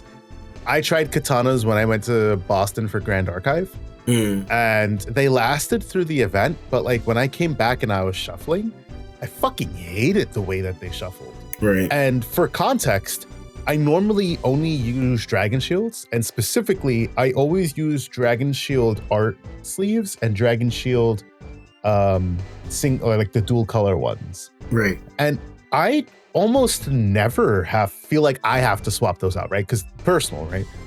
But the katanas, I was like, do I have to switch these sleeves out? Because these feel like they're fucking shot already. Yeah. And meanwhile, I've been using the shit out of I had these dragon shields that I had on my Mastamon deck. I know I bought these dragon shields specifically for Mastamon when I was in my Mastamon stint. It was the dual mats, purple outer, black inner. And I had them on Mastamon, and I didn't like the way that they felt back then. So I switched Mastamon to something different, whatever. And I stored them because I'm not going to throw away good sleeves, whether I like the shuffle feel or not. So I decided to put them on my Grand Archive deck because I just have a shit ton of them. And GA is 60 cards and then 15 in your side. So I was like, perfect. I can use up all these sleeves. So I start shuffling, and I've been shuffling these for like a fucking month now. And I feel like I'm still good. And I'm like, damn, fuck these katanas. Yeah, I got a pack of katanas for you. I don't know how y'all do that, man. I can't keep sleeves on for that long. It's all dependent on the sleeve, to be honest. Like I have these Batman sleeves, but I have two different Batman sleeves. I have one set of Batman sleeves that are so fucking awesome. They just started going bad, and I could tell that they were going bad. Because you could see the dirt on them, like you could see them accumulating the grime, not because they were shuffling bad, but because you could see the grime. So I went and I paid the TCG premium, and I paid like $30 for a pair of them because they were so fucking good to me. But I have another set of Batman sleeves that are fucking horrible. They shuffle like shit. They feel like shit. They're like, it's like a tale of two fucking companies, even though it's the same company that makes both sleeves. It's so sleeve dependent. Dragon Shields become like such a hit and miss for me. Like right now, like my Belfmods and some old Dragon Shields. It's old because I haven't used them, but like they were fresh when I used them, and I just never play with it since. So when I was playing it, I was like, oh, these are shuffling pretty well, like for sleeves that been in a box for a minute, right? And I had no problem with those, but man, sometimes some other Dragon Shields, I feel like they just suck to me. Like they just terrible shuffle for me, terrible everything. Absolutely. They just don't they rip sometimes really easily. I don't know if you've used Dragon Shields like that, but sometimes they're just poor quality sometimes. That's why I like katanas. They're always consistent. Yo, that first like 4 or 5 tournaments, whatever it is, fantastic. After I know they're gonna go back. It's just the whatever material they use on it is like different than like Dragon Shields, but it's better for me like beginning. Just like it's probably like maybe the amount of times you switch up your sleeves. Maybe like 4 round, like after like 16 matches, maybe like 16 to 20 matches. After then, that's when you notice like, oh, these are starting to go like bad, whatever, and just swap them out. I'd rather just do that because my luxury of bricking is so bad that I want to make sure my shuffles is as best as possible, so I don't have to deal with that. You want to be as sufficiently randomized as possible. And my thing, like if I pick up the deck and I go to do my little shuffle and the edges are catching each other, I'm like, no. I'm like, it's time. And like these, so Cliff recommended these because before I left, I was like, last year I remember at the last minute I had to go try to buy somebody's sleeves, and Travis, one of the homies from here, happened to have a package of plain black sleeves that he sold to me to play in the Top Cut last year at Nats because they said we couldn't use our design sleeves just because if you get on stream they can't have another IP on it, can't have certain arts. They're real right about it. So I made sure Cliff, shout out to him, he recommended these dragon shields, and they were fine for the top 16. I'd say like I had like a couple hiccups where some of them chipped, and there were some of them that were definitely like misprinted that before or I don't know if that makes any sense. So like during the deck checks before we started like the event, like some of them had to be changed because like you could tell they were fresh out of the box, like some of them had like factory defects. You know how dragon shields are freaking. So like a couple of them had to be changed, but but like I think I want to say maybe I had to change through the top 16. I had to change 3 sleeves because like I went to go jump and I heard the can't, or you look and you're like, oh, me, like I run the highest rarity, so I'm like, I got it. I'm like, hold on real quick, let me just get this box. But these weren't bad. I would probably buy these again for a Top Cut. I think they were Dragon Shield Snow or something like that. But yeah, I'm real particular about the way the sleeve conditions because I don't play lower rated decks. I don't double sleeve. I don't believe in double sleeving. I think it's a stupid concept, but that's just me. I'm not no shade to anyone that does. Everybody does. Full shade to Varney. Just tell Varney it's full shade. No. It's okay when I'm shuffling Lance's deck the next time we're playing in person, I'm gonna make sure that there's a bottle of water like right next to me that's open, just like this, and I'm gonna make sure I accidentally tip it onto the table, and I'm gonna make sure that it's facing the top part of his sleeve and the top part of my sleeve. I don't know, watch his cards get soaked while mines are safe because mines are double sleeved. He's just saying that because he'll buy it back. He ain't worried. I will look at you in your face. This clown. Nah. It's no shade to anybody that double sleeves. I think I hate the concept of this like trying to shuffle and like so much being in like the way. And I don't feel like it's easy enough to sufficiently randomize the deck. So like I won't do the outers, I won't do the inners, none of that. I'm like, nah, we're just it's because you got baby hands. Handle it safe. Anything. You and Dan got baby hands. What you mean? Y'all ain't got man hands. I don't want to hear it. I can palm basketball. I'm not hearing it. This man. You know what, Dan? You gotta meet me on the basketball court again. I've upped my skills. I bet you ain't gonna score on me again. All right, cool. We're gonna go from 11 to 1. Yes, let's go. Oh man, nah, this is great. Yeah, no, I don't like. I'm not a person that's a believer of double sleeving either.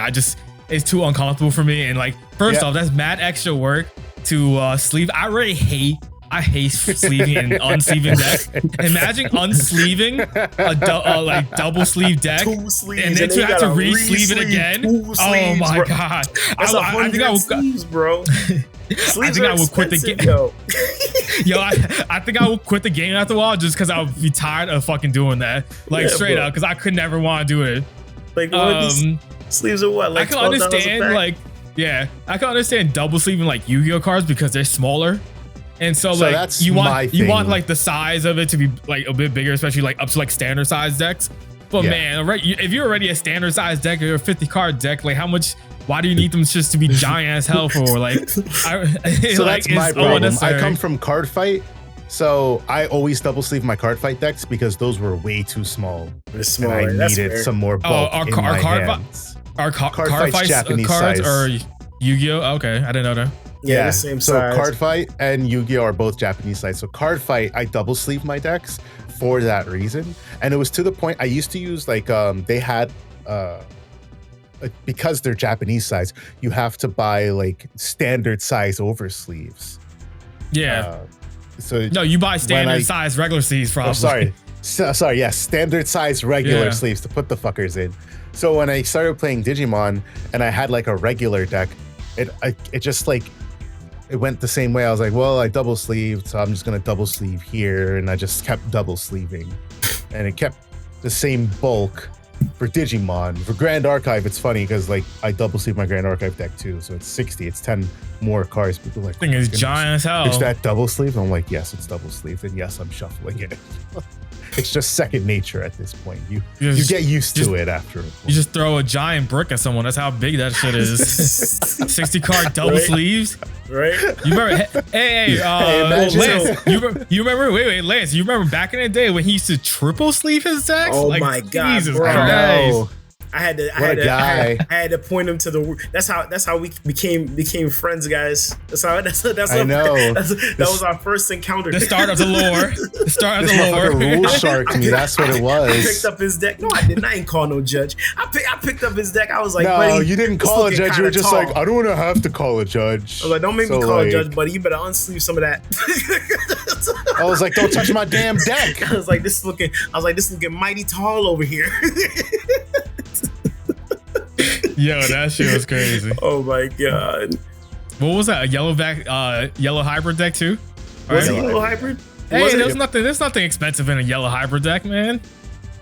Tell that to my Susanus. Tell that to my Rapidmon. Oh man. Back then they were a little something. Back then, that deck was money. They were a little something back then for sure. A little something, yeah. Compared to now. Dirt cheap, pennies. What is now yellow hybrid? That's not even a deck anymore. Nah, now I mean some of this stuff. I would say more stuff is cheaper now than they were back then. Like we got cards. I mean, like you got your key cards that are like expensive still, like medieval, because it's just what it does. And then like you have like your ruin modes and stuff like that. That's still like expensive, right? $30 or more dollars, like protoform, etc. But like. Not like back then where it was just like these random SRs that you wanted to build your deck with, like that weren't even meta defining. Were freaking $30-$40. It's not like that anymore, This is true. Those were certainly times. Yeah. Like your Magna Angemon was $40, man.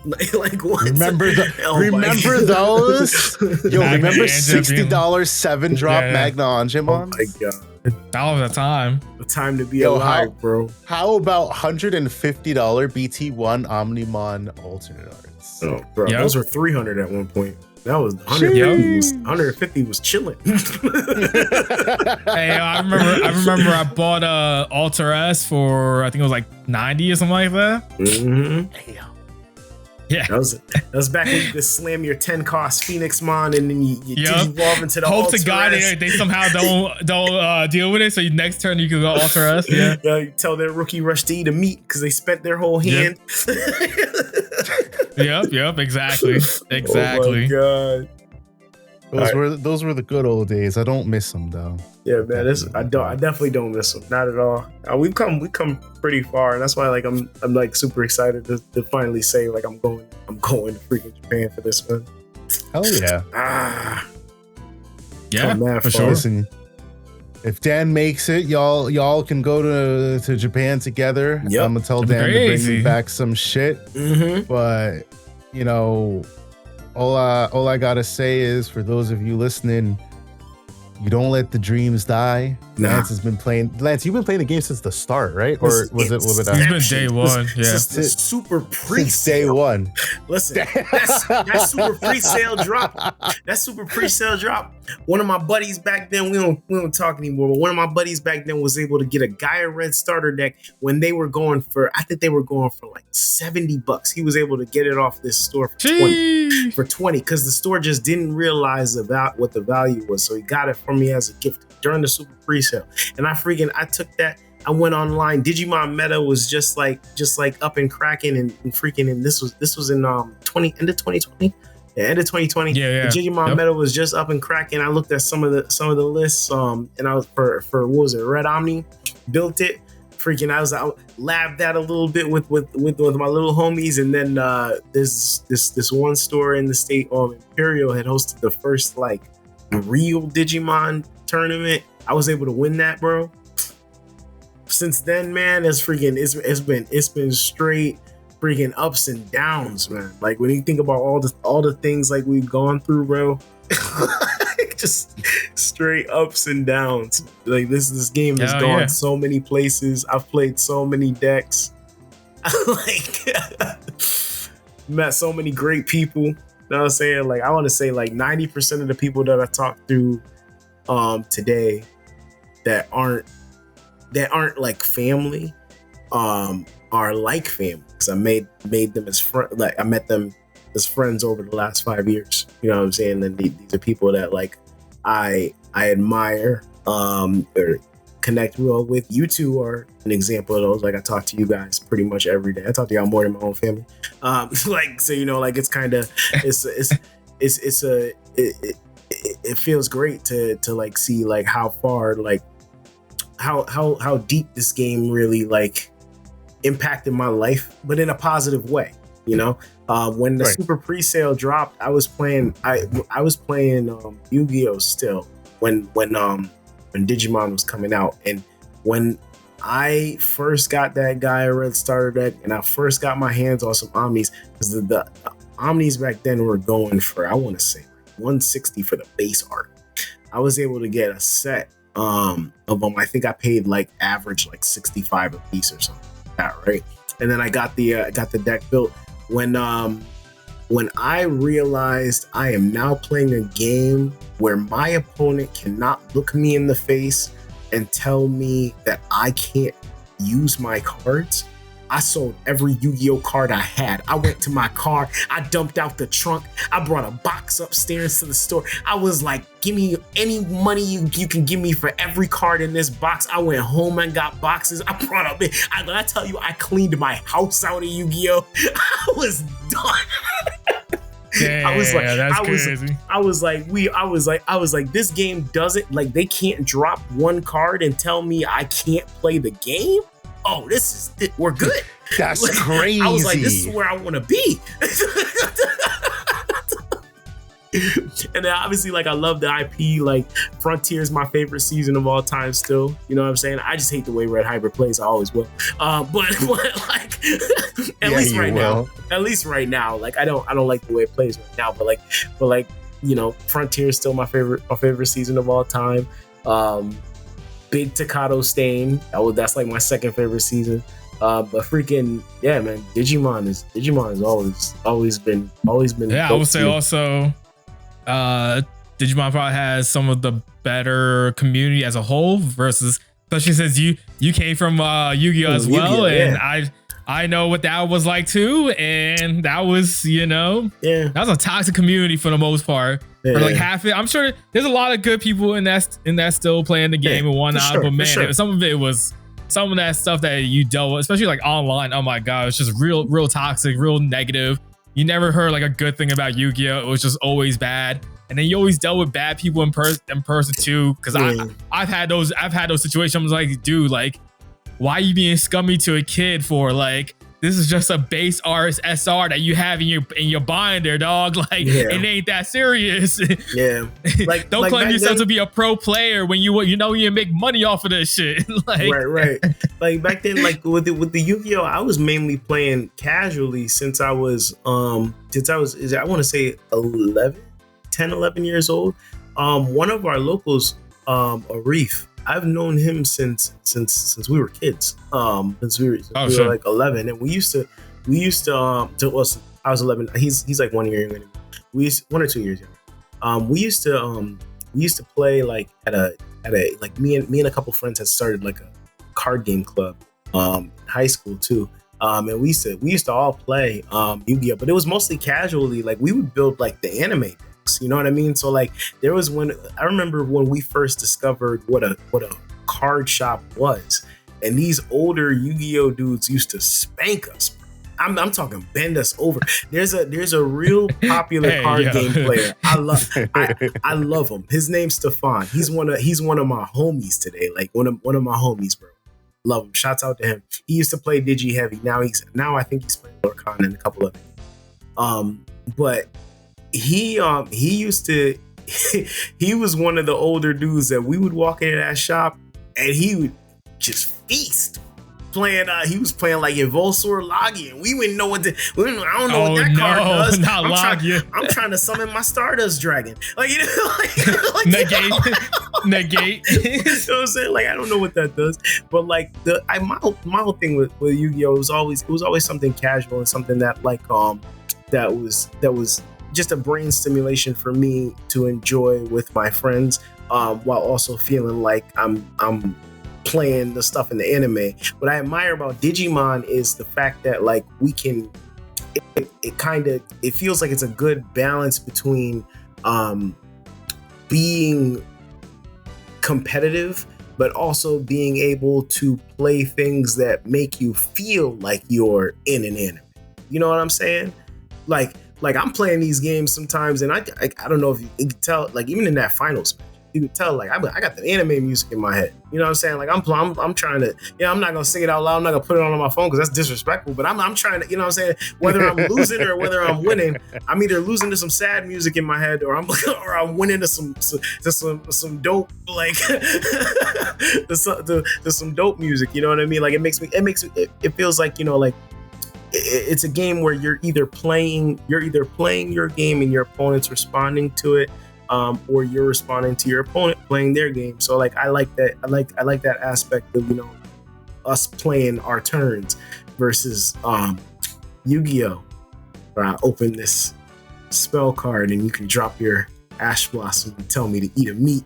And then the next turn you go through your entire deck. And I just sit there and watch your 15-minute turn and I lose. With 5 Omni negates. Right? Like I was like, and me like trying to play my little anime deck, I can't do nothing. Like nah. So this is great. Like I love this game. I think out of all the Bandai games, I think Digimon is the best designed. You know, and I think that's why I don't see this game dying anytime soon. I think out of all of them, it's like it's got a good it's got a good system. It's got a very, very good system. Between the Digi-Evolution and the memory gauge, it's too good. I don't see this game, and not being able to actually like look through your deck. I don't think this game going anywhere soon. Don't tell that to the other Bandai card game players, because they all swear their game is the best card game. Of course. You remember when One Piece first dropped? Everybody thought that was the best. Everybody was like, "Oh, this is the best game in the world." Now they're all playing Gun. Same people. If you ask a certain someone who goes by the name whose name rhymes with Eichel or Motto, he says Gundam is Bandai's best card game. Wasn't he playing One Piece? Best design. He sure was. I gotta give Mike shit, man. I love him, but I gotta give him shit. It's not Mike. His name is Ike. Eichel or Motto. His name is Ike. But the Dolphins fan, right? Yeah, he is a Dolphins fan. Yeah, my boy, Big Dolphin over there. So you know, like pre like Bandai games, right? When I got into it, he was like, you know, I love Digimon. This is the greatest game ever. Blah blah blah. Right? One Piece drops. One Piece is the greatest game ever. Blah blah blah. And One Piece is the go. And you know, whatever his name is, the artist. Is Oda. It's the greatest thing since sliced bread, blah, blah, blah, blah. Gundam dropped. Gundam has been my favorite anime since I've been 2 years old, and I love this anime, and I love this game. This is the greatest card game. I wasn't going to go, remember this, Marty. I'm not going to go hard in Gundam. I love Gundam, but I'm not going to go hard. I'm not going to change the arts or anything like that, right? Because, you know, the arts are cool. We open boxes. Hey, bro, I got a max rate this whole deck already. Like, Marty, I need to buy these cards now. I believe it, man. Gundam's got a different Gundam was a smart IP for them because that's got a different place in some people's hearts. So I get it. But it's definitely a lot of players. Prior to Gundam, you know, popping up, we never heard a single word about Gundam from Mike. You know, it was always just One Piece. We heard One Piece and all this stuff. He builds Gundam. He builds the gun plays. All jokes aside, he builds gun plays. So I knew he's been always a huge Gundam fan. It was just funny as hell. That's good. So what's that gunpla? You said gunplay, like this motherfucker out here playing with the gun, bro. Yeah. Whatever, same shit. Anyways. Yeah. Anyway. Exactly. Tomato. Tomato, Michael Formato. Yeah, exactly. What happened to him? We gotta get him back on pod. Who? I don't even know who that guy is anymore. That man, he's moving again, you know? So who knows where he's at? That's true. It's true. He's going out to he's always Pittsburgh. on So the if you move. guys are around the Pittsburgh area, find yourself an Eichel or Motto. You might be able to use them at your locals. Yeah. He's supposed to be picking up some Digimon cards again, so we'll see. Oh, that's Yeah, good. we'll see about it's that. a good time, man. Listen, I don't Yeah, know we'll if see y'all about saw. that. Did y'all see these? Y'all been seeing these top cuts since that list update?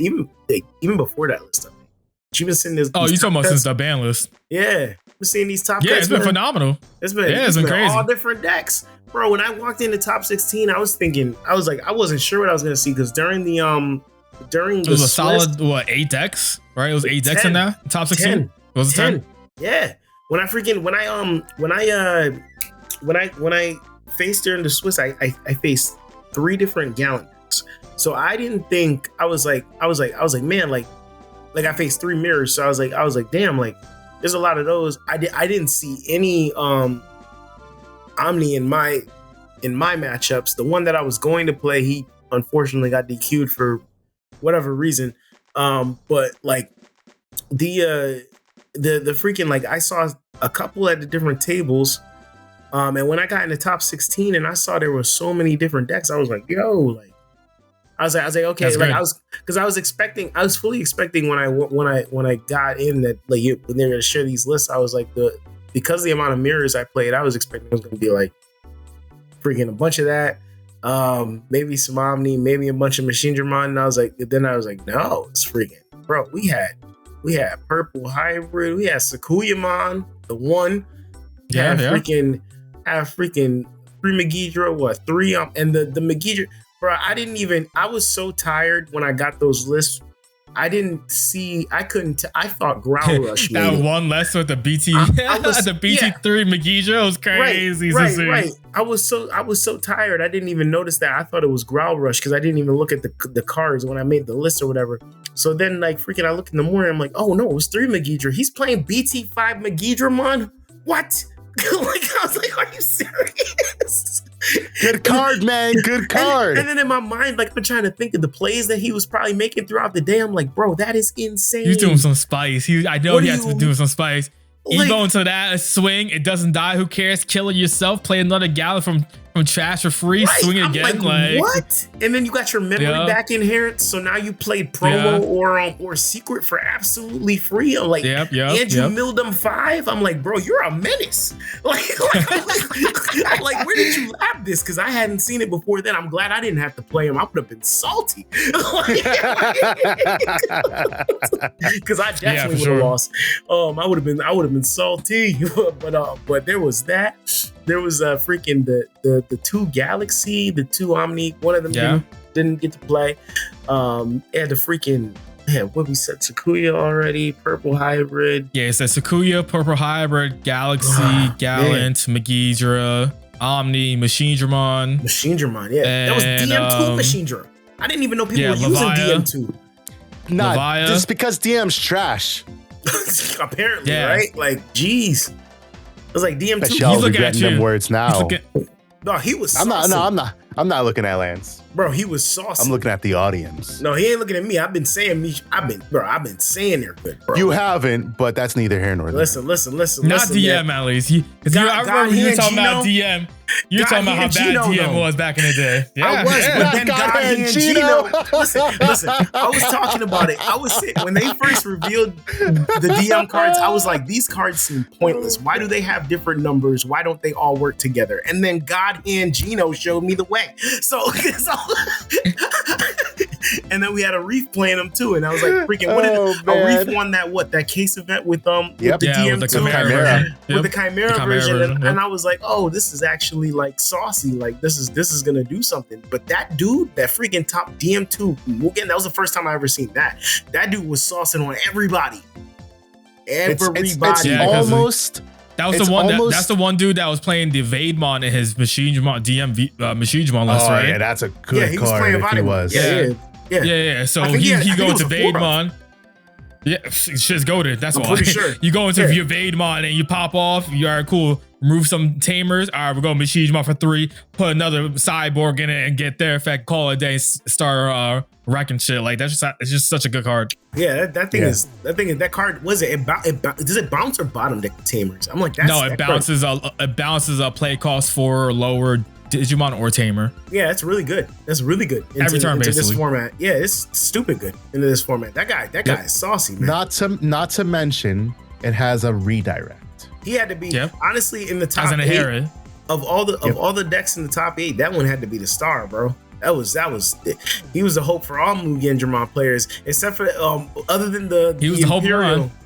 Other than the Imperial player that beat the Turtle Ganko. Oh yeah, Imperial and Ganku. We didn't mention those two, and that's they were in top 16 too. Yeah, right. Top 8 had all different decks, but top 16 is the one that had a couple repeats. Yeah, top 8. That's pretty cool.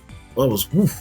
Like I'm like, bro, like this format is so wide, but that's good because like the format is wide enough. Like you don't know what you're gonna play against. You know what I mean? And it brings it back down to the player skill, right? Like your deck choice is one thing, and then it's how do you out? Because every deck right now kind of outs each other in some way, shape, or form. Yeah.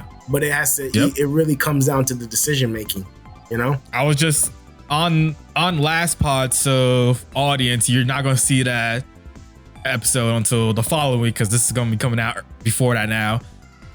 We were talking about I think like the state of the game or whatever, and I named like 15 decks, and I didn't even name like the Ganku deck or something like that, or like Imperial. The both Imperials wasn't even like the top 15 decks that we named off the top of the heads, and then I was like, how do we forget about Imperial? Imperial is still a good ass deck, and that's how wide the game is right now, where like all these decks are not like, it's not heads and shoulders above everything. Everything is just kind of like in the same powerhouse, it feels like. Right. And that's kind of good because we brought down the ceiling of Sakuya, Galamon decks, Gil, Growlix, whatever the hell you want to call them. And then Royal Knights, we brought those down to the power level where everything else is strong. So now everything is feel strong. So it's like, all right, you can see a Diaboromon go top and win a regional. You don't know. You can see Fish, you can see Puppets, you can see, Gal just won that. It's obviously for you. It could have been Magijimon, it could have been Leviah, it could have been, Machinima. All these decks are just so good right now. Right. Where it doesn't feel bad to pick a deck and be like, man, it sucks that this deck is not that good anymore. You have a good variety now. There's no bad choice. It feels like there's ain't no this deck just ain't good anymore. No, bro, you gotta look with. This is one of the things, and that's what I love about this game, because now it's at such a place where and that's why I love like the trainings, the scrambles. It's literally this game is literally no excuses. The game right.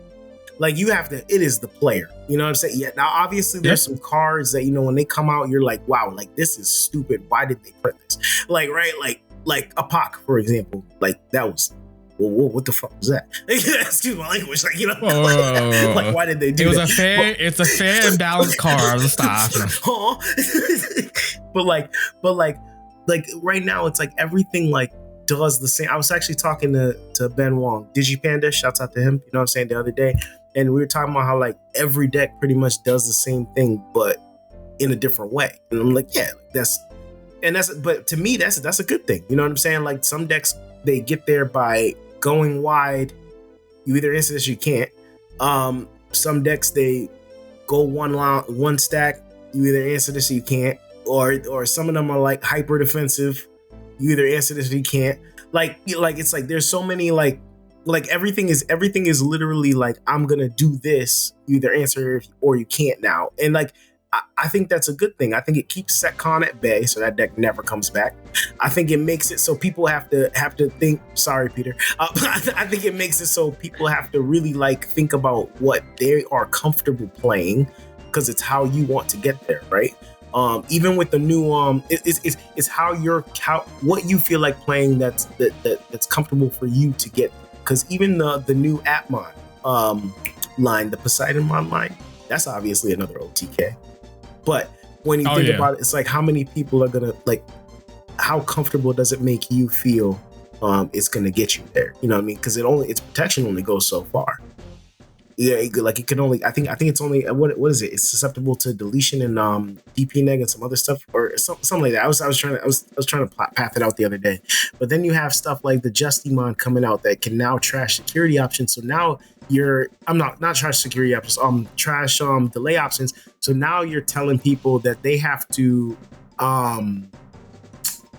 you're telling people. Well, we already had that. We just have another one now, and then we just have it. More consistency by having a second line that actually is really good. Right. Now they go up it for so little memory. You're telling people that they can't stack their delays raising in the back row anymore. They can't stack their delays and just come up and do their burst turn. Now they have you're rushing them because the moment that you have the line as Cyberdramon, you know what I mean, you're clearing the opponent's back. Yeah, at least you should be clearing some of it. So it's kind of now you're putting delays on time, which is just like we're about to enter. Yeah, it's good. Which we're about to enter another phase of the game where now you're thinking about the clock you have to use these options at the same time you're thinking at the clock you have to win the game, and that's a deck that can OTK. So it's like I really love the way that like all these decks kind of like they do the same thing, yes, but they all get there differently. Ultimate counterplay deck right now is Leviamon X because it gets there, but it gets there by responding to you. Yes, it can force you to do something, but like it gets there by responding to you, and then it's doing 6 checks. You know what I'm saying? like you know what I mean? You can only do so much. Sorry about the background. No, you're good. I mean, it's about time for us to end pod anyways, as we're almost 2 hours into it, and knowing the three of us, we could go for another hour, but I'm trying to eat more because I'm hungry and I got work to do. Hey, so man, you're the ones that came out on late, bro. You know what I mean? I'm an old man. I told you I feel old. It's 10:30. They didn't tell you that. They didn't tell you that by winning nationals, you age yourself 10 years, bro. You old now. Nah, man. My house goes to sleep at 7:30. Not from the sound of it. Sound like the house wake up at 10:30. Oh my god. But nah, all right, well, appreciate being on here. You know, you guys are always loved. We appreciate it. You know, again, props to you. Taking home the dubs, the double dubs, the regionals and the nationals win with your boy. It's the best thing to do, right? It's the thing that I always try to tell people. Win it your way. People are sometimes. always like, oh, but like, you know, my deck isn't good. Yes, some decks aren't good. But if you really like it, obviously Gallantmon's good, right? There's no disputing. Like, Gallantmon X is the reason that the deck is good. But if you want to win with something, I mean, you were one of, I think, 3 tops with Gallantmon, right? In Nats? There were three in the top 16, yeah. 3 in top 16. You were one of 3 people in top 16, but you were also the only person who won nationals and then won regionals, or won regionals and then a nationals with the same deck. Right. You can do it. And then you've got Momin, who can just wake up from a coma and decide to play the same deck because decide to just sail through nets, bro. I mean, because why not? Because you can do it. Like these old decks, like I could have another pod topic on it, so I'm not going to get into it. Moral of the day is you can do it. You just gotta set your mind to it. Thank you guys for listening. Tune in next week on Dragon Ball Z. No, I'm just kidding. Tune in next week to see what we're talking about. I don't know what we're talking about next week. I'm sure we've got things lined up. Thanks, Lance, for popping out here. If y'all got questions, shoot them down in the comments, and then I'll go bug Lance with them. And then, or as a matter of fact, when I bug Lance with them, Lance will then pop up in the comments. He'll answer. He'll pop up in the comments. Don't you worry. Yeah. Also, I'm on no high. Everybody know me. Everybody talk about say my name. I'm there. That's who. Also, like and subscribe so that you guys know when future podcasts come out. Thank you for listening once again, and until we talk to you guys the next time. All right, thank you. Catch you on the next one.